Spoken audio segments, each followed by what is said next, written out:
Hi guys, so welcome back to my channel. So आज हम बात करेंगे टाइनी बम्स के ऊपर, जो छोटे छोटे दाने हो जाते हैं आपके फेस पर, मे बी फोरहेड पर, चीक्स पर, और जो एक्चुअली दिखते भी नहीं है। अगर आप मिरर को और लाइट के सामने 45 डिग्री एंगल से देखोगे तब जाके आपको पता चलेगा कि वो हाँ दाने हैं, या फिर कई बार आप टच भी करोगे तभी भी आपको इतना पता नहीं चलता। बट ये एक प्रॉब्लम है ना, जो किसी किसी लाइट में दिखते हैं और जो कि बहुत ही ज्यादा आई थिंक इरिटेटिंग और गंदे लगते हैं। फर्स्ट कि इसका कोई डिसएडवांटेज नहीं है, आपको ये नहीं है कि अरे इसका कोई आगे जाके एक्ने हो जाएगा, पिंपल हो जाएगा, ऐसा कुछ भी नहीं होता है। बट स्टिल आई थिंक ये एक टेक्सचर देता है आपके फेस पर, चाहे आप मेकअप लगा लो, प्राइमर लगा लो, वो नहीं जाता है। और वो बहुत ही ज्यादा आई थिंक बहुत ही इरिटेटिंग लगता है, बहुत ही गंदा लगता है।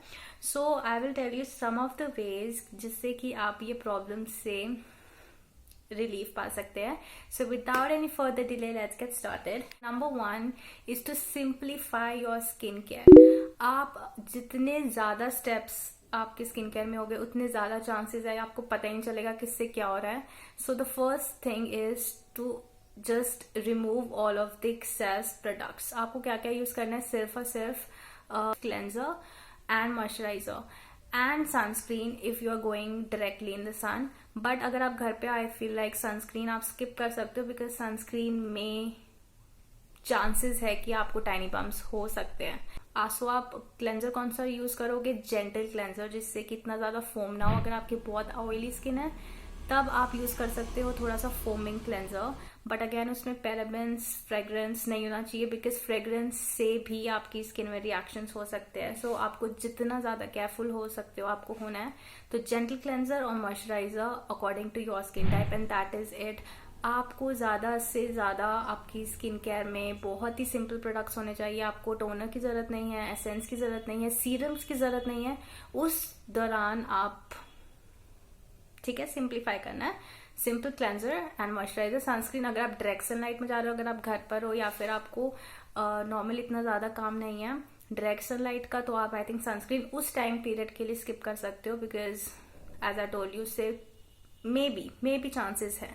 The second step is to exfoliate your skin. Now exfoliation is key जब भी आपको किसी भी टाइप के बम्प्स हो जाते हैं, जिससे कि आपकी जो डेड स्किन सेल्स है वो रिमूव हो जाए ना। आपको कैसे कर सकते हैं, usually people say to no to physical scrubs, but मुझे जब ये प्रॉब्लम थी तो मैंने बेसन का यूज किया था। या तो आप बेसन और कर्ड का यूज कर सकते हो, या फिर आप केमिकल एक्सफोलिएशन का भी यूज कर सकते हो, जिसमें कि lactic acid, malic acid, gentle जो एक्सफोलिएटर्स होते हैं, आप उससे आपकी स्किन में डेड स्किन सेल्स रिमूव हो गए। बट अकॉर्डिंग टू मी जितना ज्यादा कम प्रोडक्ट्स आपके फेस पर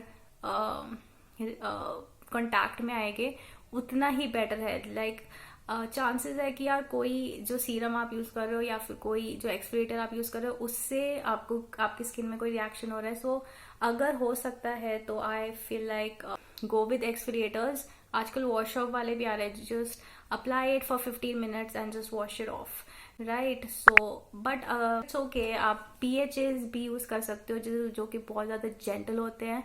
right now I have this minimalist PHA toner. You can go ahead with that, but again start off slow, maybe like 3 times a week. You have to be really careful. आपको नहीं पता आपकी skin में क्या चीज reaction कर रही है। मे बी एक प्रोडक्ट बहुत ज्यादा अच्छा है और बहुत अच्छा वर्क करता है, बट उसमें कोई ऐसा इंग्रेडिएंट है जो वर्क नहीं कर रहा है, या फिर आपकी स्किन के लिए अच्छा वर्क नहीं कर रहा है। तो या एक्सफोलिएशन इज अ की, चाहे वो फिजिकल हो। मुझे बेसन और कर्ड बहुत अच्छे से वर्क करा था, या फिर आप केमिकल एक्सफोलिएटर यूज कर सकते हो। I would recommend PHA toner would work. Now third thing जो मेरे लिए बहुत ही अच्छे से काम कर रहा है, विच इज रॉ मिल्क। कच्चा दूध से आपको अपनी स्किन साफ करनी है। रात के टाइम आपने सिंपली मिल्क लिया कॉटन पैड में और जस्ट वाइप कर दिया एंड उसको 5 मिनट्स तक छोड़ दिया जब तक वो ड्राई नहीं हो जाता, एंड देन वॉश ऑफ कर लिया, एंड उसके बाद आप क्लेंजर और मॉइस्चराइजर यूज कर सकते हैं। आई डोंट नो, मिल्क में again I think lactic acid है एंड वो बहुत ही ज्यादा एक कूलिंग इफेक्ट भी देता है अगर आप ठंडा दूध यूज करते हो। कच्चा दूध यूज करना है तो ये मेरे लिए आई डोंट नो एक मैजिक की तरह वर्क कर रहा है समहाउ।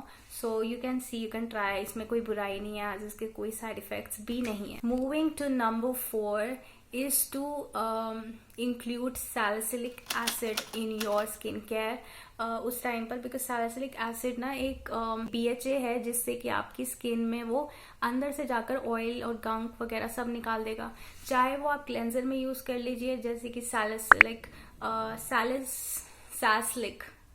DS करके कुछ आता है, या फिर आप मास्क में यूज कर लीजिए, या फिर आप एक क्रीम आती है जिसका नाम है सेबो जेल, आप वो यूज कर लीजिए। But again go slow, 3 times a week। अगर आप फेस वॉश यूज कर रहे हैं maybe every alternative nights में आप यूज कर लीजिए, बिकॉज वो ड्राइंग भी हो सकता है।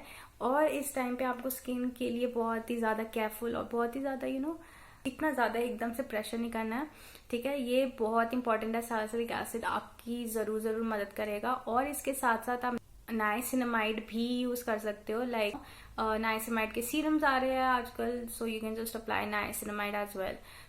सैलिसिलिक एसिड और नाइसिनामाइड के प्रोडक्ट्स आपको बहुत ही ज्यादा हेल्प करेंगे इस टाइम पर। और नंबर 5 इज कर्ड या फिर रॉ मिल्क, जो मैंने आपको बताया। तो आप या तो बेसन के साथ अगर आप यूज कर सकते हो कर्ड, या फिर आप बेसन को नहीं यूज करना चाहते हो तो सिंपली कर्ड लेकर आपको अपने फेस पे लगाना है और 10-15 मिनट्स के लिए छोड़कर वॉश ऑफ कर देना है। अगेन कर्ड में आपको लैक्टिक एसिड मिलेगा जिससे कि आपकी स्किन एक्सफोलिएट होगी। And I don't know for some reason raw milk and curd का जो कॉम्बिनेशन इस टाइम पर बहुत ही अच्छे से वर्क करता है, तो आप ये डेफिनेटली ट्राई कर सकते हो। And moving to the next is very important, जो आई थिंक एक हाइजीन टिप है। अगर आप मेकअप यूज करते हो इस टाइम पर, हो सकता है तो मेकअप मत यूज करना, but if you have to then आपके मेकअप ब्रशेस, स्पॉन्जेस, ये सब आपको वॉश करने हैं। आपको डर्टी प्रोडक्ट्स या डर्टी एप्लीकेटर्स यूज नहीं करने हैं आपके फेस पर। आपको अपना मोबाइल का स्क्रीन साफ करना है, ठीक है। ये छोटी छोटी चीजें हैं। आपको अपना पिलो कवर हो सकता है तो चेंज कर लीजिए, बिकॉज इससे भी आपका मे बी हो सकता है कि वो जो डर्ट है वो एक्यूमुलेट हो रहा है, और ऑयल और डस्ट, सीबम, सब कुछ उसी से ही टाइनी बम्स बनते हैं। Now after doing all of this, अगर आपको कोई ये चीज वर्क नहीं करती है almost like for 2 weeks, then lastly जो की चीज आपको काम करेगी विटामिन ए क्रीम्स। जितने भी विटामिन ए के डेरिवेटिव्स है उससे, अगर आप बिगनर हो तो डेफिनेटली विदाउट प्रिस्क्रिप्शन अगर आपको चाहिए तो रेटिनॉल इज समथिंग आपको यूज करना चाहिए 3 times a week। Again you don't have to go crazy. ये आपकी जो सेल टर्नओवर है वो इंक्रीज करेगा, जिससे कि आपकी स्किन डेफिनेटली क्लियर हो जाएगी एंड इससे आपकी प्रॉब्लम डेफिनेटली सॉल्व हो जाएगी। And apart from this, drink water, eat healthy, sleep well, that we always say. And हो सकता है तो विटामिन ए के फूड्स अपनी डाइट में लीजिए। अगर आप विंटर्स में हैं तो carrots are I think the best food में आता है I don't know. So vitamin A के फूड जो होते हैं, sweet potatoes, all of this, जितना आप इंटरनली लोगे थ्रू फूड एंड टॉपिकली, तो डेफिनेटली वो वर्क करेगा ही करेगा। So yeah I think that is it for the tiny bums video. I hope you like it, and if you did, please let me know by liking and subscribe if you haven't already, and I'll see you guys very soon. Bye.